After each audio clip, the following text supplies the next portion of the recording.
force mana the Nigerian court na aga a verdict in Nnamdi Kanu on the 20th of November.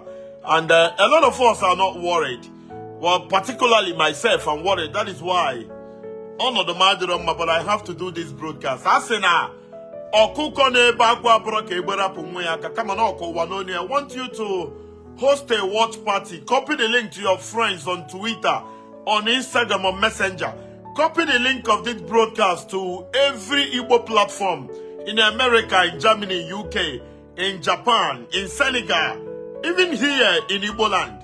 Every Igbo man needs to listen and understand why I am doing this broadcast. It's going to cost you only 2 seconds or thereabout to share this video. Nnamdi Kanu has been detained by the authorities of Nigeria for years, and nobody's talking about it. Nnamdi Kanu is having a valid court order here in Nigeria, and the order says give Nnamdi Kanu bail, and a certain court in Kenya granted Nnamdi Kanu certain amount of money compensation because of what they call something rendition. Let me not say what I don't know because I'm not a lawyer. I'm not a law student and I don't practice law. So I'm going to limit this whole broadcast or story to the best of my knowledge. Nnamdi Kanu was accused of doing broadcast and all that. 1 month ago, we saw the same government of Nigeria negotiating with armed terrorists. You know what it means to be armed terrorist? And that is exactly why, more reason why President of the United States called Nigeria a disgraced country. You know what it means to categorize or to call the most populous, the most populated, the most talked about black nation or country a disgraced one? Coming from, you know, after Jesus Christ, after God in heaven, the greater man, after Jesus Christ in heaven, it should be whoever that is the president of the United States of America.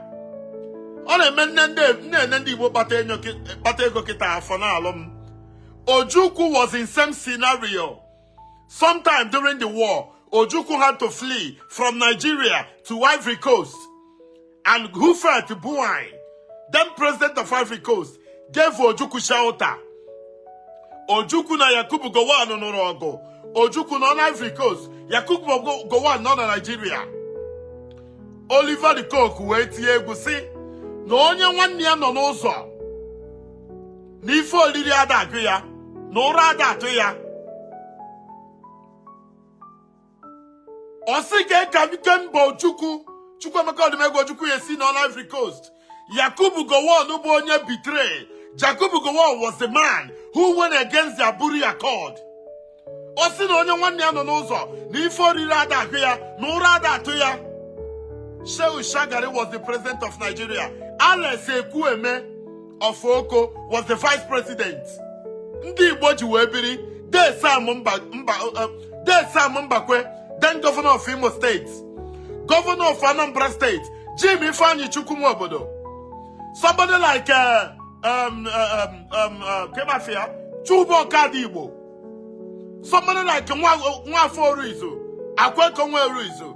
Na cousin ya bi Igwe Orizu, Igwe Nnewi. Somebody like Izuchukwu Transport. Somebody like Ekenediri Chukwu. Stephen Edumude.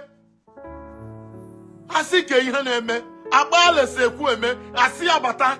Ni ife abarụ, ni ike mba no Ivory Coast. On exile for 12 years. Ndị Igbo bịa together, eje meeting, Yoba Shagari biko, negotiate ye. Ojukwu returned to Igbo land. He said something. He made it categorically clear. Ojukwu si na onye ọkụkọ ya nọ n'ukwu osisi, ọkacha oke ọkpa na-eso nwunye ọkụkọ ana. Ojukwu si ọ bụ na ọkụkọ gị nọ n'ukwu osisi, gị ka jie ya okwu tobi ya ụnọ. Ihe obi n'ụbọ, akụluo ụnọ. Ndị Igbo bịa develop unu bụ unu. Ọ na-eme oke ọkụkọ si nwunye ọkụkọ pụọ. Osori alarụ, nwunye ọkụkọ pụọ n'ụtụtụ, oke ọkụkọ sori ya pụọ. Before you know it, onye nwe oke ọkụkọ chọba ya achọ. I watch him birthday, I like him Tinubu so much. I don't tribalistic. I only tell you the facts and figures. Nwa Tinubu, Sheyi Tinubu. I'm from Sheyi Tinubu as a very simple guy. A guy named pride. Even though now they project here to be the next governor of Lagos State, son of the president, commander-in-chief of the armed forces, son of Senator Remi Tinubu. Sheyi Tinubu can ekumakia. Sheyi Tinubu was to birthday, yeah. All Igbo big boys. All of them went to the birthday party of Sheyi Tinubu. None of them told Sheyi Tinubu about Nnamdi Kanu. Governor of Ebonyi State, Governor Boni Anwifuru Bonye APC, Governor Tinubu, from all accounts, I have never seen Governor Tinubu before. Manandini na Tinubu mekogoriye, say na Tinubu de reliable, not the worthy, no kwagim kwa no gemi fa no gemi ya. Governor Boni Anwifuru Bonye APC, Governor Hope Uzodimma, Governor Hope Uzodimma Bonye APC. Governor Charles Soludo is almost in APC. We don't know the situation of Governor of Abia State, Alex Oti. Deputy Speaker, House of Rep, Right Honorable Benjamin Kanu Boni, Abia State. Honorable Benjamin Kanu, Ibo Abia State. Mazin Nnamdi Kanu Boni Abia State. If I let a time more game with Igwe na Igbo. Oga na-enwe natural igwe, oga na-enwe organic igwe, igwe na-enwezi na-abụ igwe certificate. Ọ na-agba m anya mmiri n'ala Igbo na gọvanọ pụta, local government chairman pụta, igwe kwụrụ ọtọ, aha arụ ka ọ bụ n'ala Igbo. Ọ na-echeta eme Eze Awọkọ, Eze Joe, Igwe Nzam, Igwe Jesi Emeka of Ụmụ Eze Anam, Igwe Orizu na Nnewi, Igwe Nata na Ogbu. You got your lab on Okuzo. I don't know where we'll go from here. The current governor of Enugu State by APC, Governor Peter Mba, and you know, when Peter Mba perform well, I tell you, when Peter Mba perform poorly, I tell you, my relationship and personal love for Peter Mba cannot be. It's non-negotiable. I have utmost respect for Governor of Enugu State, Governor Barrister Peter Nnamdi Kanu. Peter Mba by APC. And now why Peter Mba by APC? I see no connect Yandi Igbo and Enugu to the center. Governor Peter Nnamdi Kanu is now in APC. Governor Peter Nnamdi Kanu, with all due respect, I'm not Mondinega advice. I'm not in government. I'm not a politician.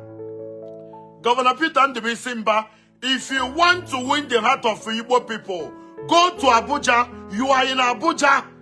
Governor Peter Nnamdi Kanu of Enugu State.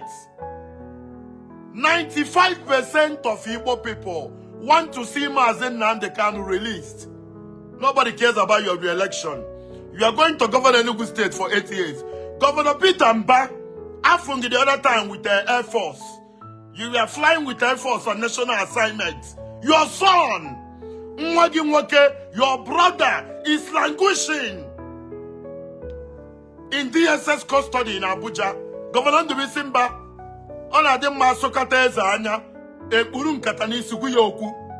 for the past 2 months in Enugu State, and when we found out, because our governor they negotiate APC, APC, they're already planning for next election.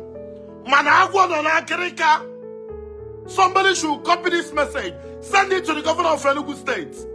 He's my brother. I love him so much, and I have to tell him the truth. And may praise the Governor Peter Mba more. Peter Mba currently had a more. How many days can Peter Mba spend in Enugu State? Ask yourself, and where run Enugu State in the last 2 months? Governor Peter Mba by APC. Nobody cares about that. Governor Peter Nnamdi Kanu, you are in fact, you are a representative of Igbo. Enugu is the capital of Igbo land. Have you sat to ask yourself, what about 20th of November? What if they sentence Nnamdi Kanu to death by hanging, or by firing squad, or life imprisonment? What are we going to do? Igemeko election na 2027. Governor of Enugu State, Governor of Anambra State, Hope Uzodimma, Alex Oti, Obonyanwu Ifuru. All of you should cover your faces with shame. Arambo Okwuluora ndị Igbo, ọbụna m agwara unu eziokwu, Chineke were ndụ m. I fear no human being. So onye na-atụ egwu bụ ekekere ụwa.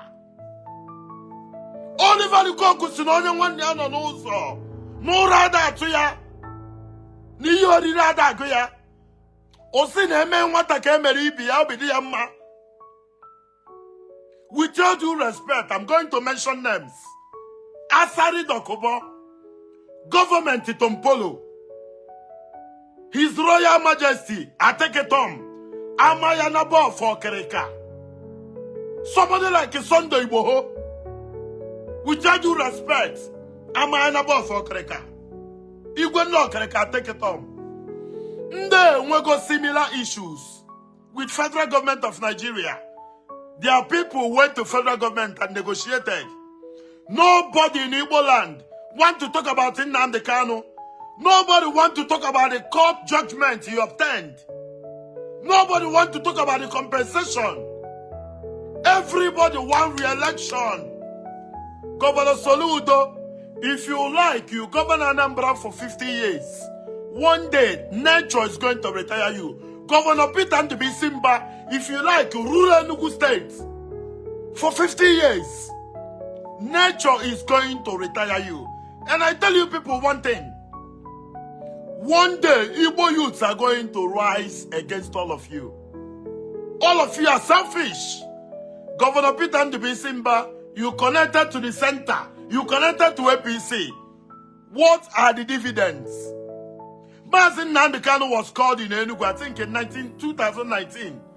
When Governor Ifeanyi Ugwuanyi was there, they told Nnamdi Kanu to drop Biafra and make demands. He said, okay, before the conversation, make Onitsha a seaport, a proper seaport. Nnamdi Kanu said, make Iguacha a seaport, a proper seaport.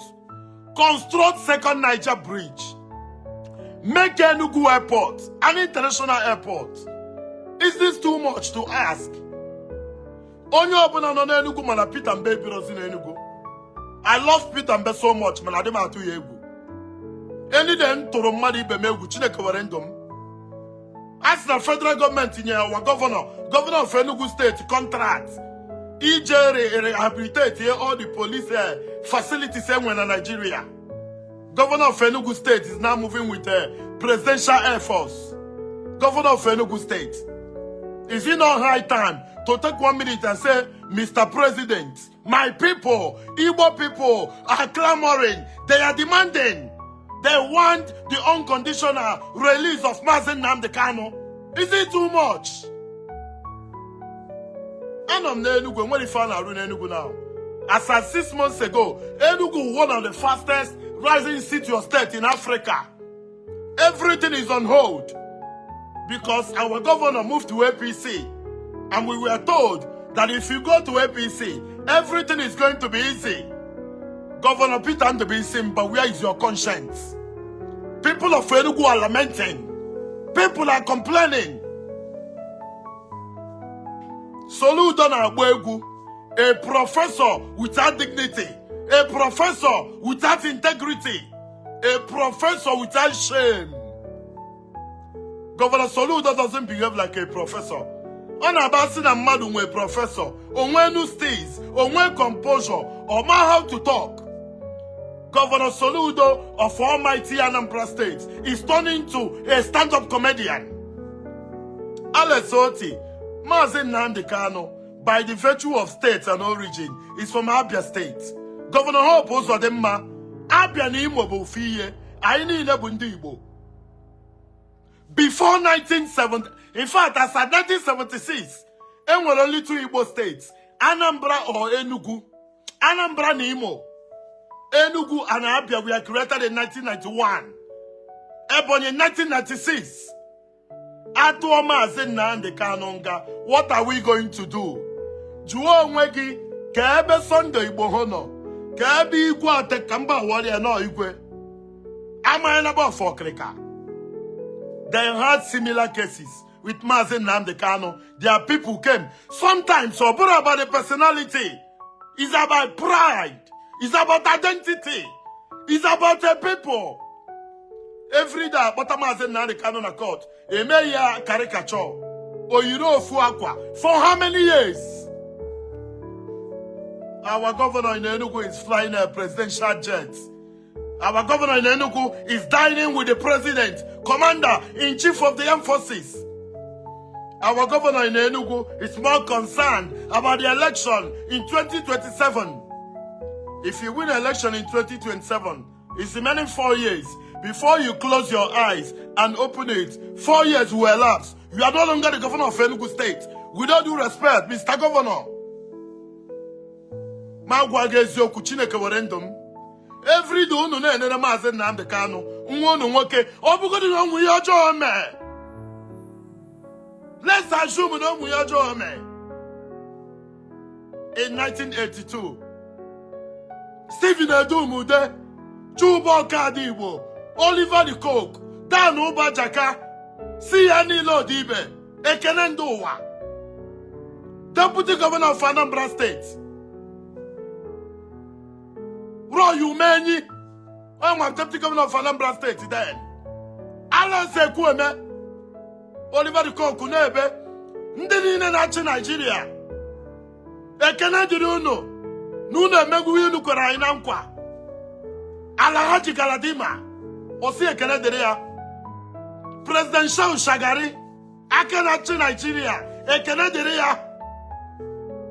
Who is going to be man enough to approach President of Nigeria and talk about Mazi Nnamdi Kanu? Governor Hope Uzodimma, Governor Peter Mba, Shaman, all of you. In my presence, none of you is fit. I remember when I was a little boy in Anambra State, the governor was Chinua Kembadinuju. Chinua Kembadinuju was everything. Chinua Kembadinuju was shamelessly buried last year. Onyo soge boriga wo. Look at the warlord. Chukwu Emeka Odumegwu Chukwu, the only Ikembe Enwe n'ala Igbo. On 6 feet. The Zik of Africa. Zik on 6 feet. Asene, ha yizo na ya Chineke. Mgbe ị na-ekpuchi mmehie gị, chene nwere anya n'afọ gị. Governor Enugu State bụ nwanne m, I love him so much. But presently, Governor of Enugu State in our committee blunder. A lot of indigenes of Enugu are crying for one reason or the other. If I don't say it, Chineke Warendum, dear Governor of Enugu State, how many days are you spending in Enugu? How many days are you spending outside of Enugu? You are taking up a national contract. Are there no competent people, engineers, contractors in Nigeria that is going to take up the contract of rehabilitating all the police institutions in Nigeria? Ichichabere Enugu, Enugu Kanebakwa, and you are the man in charge, roaming around with private jets. Chineke Bomo come and spare word ever. You think you will remain the governor of Enugu, remain the governor of Anambra, remain the governor of Imo, if the jet man's in Nnamdi Kanu? Asking Nnamdi Igbo they check if you want to check what? Obu na ge men Nnamdi Kanu ifa. Or this successful. What if it comes your turn? Look at the capacity of Ike Ekweremadu. Ike Chukwu Ekweremadu, Deputy Senate President then. Look at the predicament on here. It tells you one thing. What do we do? On 20th, the court says we are going to rule on Mazi Nnamdi Kanu, and they told him to file a defense. He said, why would I file a defense? There is existing court order which Nigerian state refused to obey. Even under Buhari, that judgment came. Nigeria refused to adhere to a court ruling. Somebody had a court near judgment. Nobody wants to adhere to court judgment or ruling, and you want to try such person, same person in the court. He said, I have no confidence in the court. Right Honorable Benjamin Kalu, Governor Peter Ndubuisimba, Governor Boni Anwifuru, Governor Hope Uzodimma, Governor Alex Oti, Governor Charles Soludo, the stand-up comedian. We are watching with keen interest. If anything goes wrong on 28th, Igbo people will never forgive all of you. Igbo people will never, ever forgive all of you. I don't know for how many years. I know the other month, or last month. Now, somewhere in northern Nigeria, Fulani herdsmen who Burafo, Narianonu, they negotiate with Nigerian government. Managing Nnamdi Kanu, Makasi no Okwuluora na radio. He said something on radio. A GDR for how many years? When somebody they armed, government they negotiate with them. Thank you very much and God bless.